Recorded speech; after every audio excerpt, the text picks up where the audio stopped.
नेपाल में बाढ़ का कहर, 193 लोगों की मौत, बचाव कार्य जारी।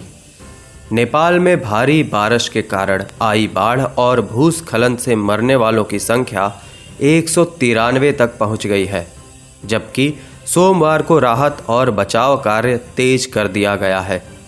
कई मौतें राजधानी काठमांडू में हुई, जहां भारी बारिश हुई और शहर के दक्षिणी हिस्से में बाढ़ आ गई।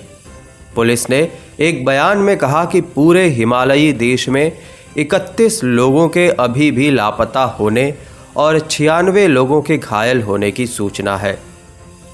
काठमांडू से लगभग 16 किलोमीटर दूर एक अवरुद्ध राजमार्ग पर भूस्खलन में 3 दर्जन लोगों की मौत हो गई।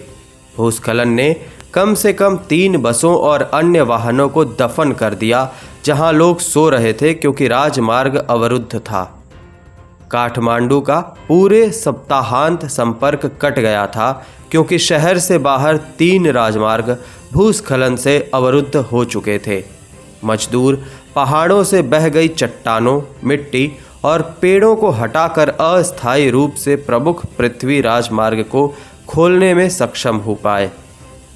नेपाल के गृह मंत्री ने घोषणा की कि जिन लोगों ने अपने घर खो दिए हैं उनके लिए अस्थायी आश्रय बनाए जाएंगे और बाढ़ और भूस्खलन से मारे गए लोगों के परिवारों और घायल लोगों के लिए आर्थिक सहायता उपलब्ध कराई जाएगी। वहीं नेपाल के प्रधानमंत्री खड्गा प्रसाद ओली सोमवार को यूएन महासभा की बैठक से लौट रहे थे और उन्होंने एक आपातकालीन बैठक भी बुलाई। मौसम में सुधार के कारण बचाव और राहत कार्य में तेजी आई है। काठमांडू के दक्षिणी भाग में जब जलस्तर कम होने लगा तो निवासियों ने घरों की सफाई शुरू कर दी। काठमांडू में कम से कम 34 लोगों की मौत हो गई, जो बाढ़ से सबसे अधिक प्रभावित था। पुलिस और सैनिक बचाव प्रयासों में सहायता कर रहे थे, जबकि सड़कों से भूस्खलन को साफ करने के लिए भारी उपकरणों का उपयोग किया गया था। सरकार ने घोषणा की कि वो अगले 3 दिनों के लिए पूरे नेपाल में स्कूलों और कॉलेजों को बंद कर रही है। दरअसल मॉनसून का मौसम जून में शुरू होता है और आमतौर पर सितंबर के मध्य तक समाप्त हो जाता है।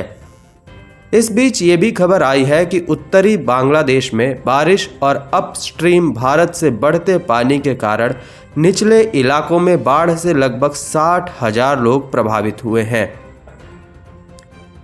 ऐसी ही खबरों को जानने के लिए सब्सक्राइब करें आरंभ न्यूज़।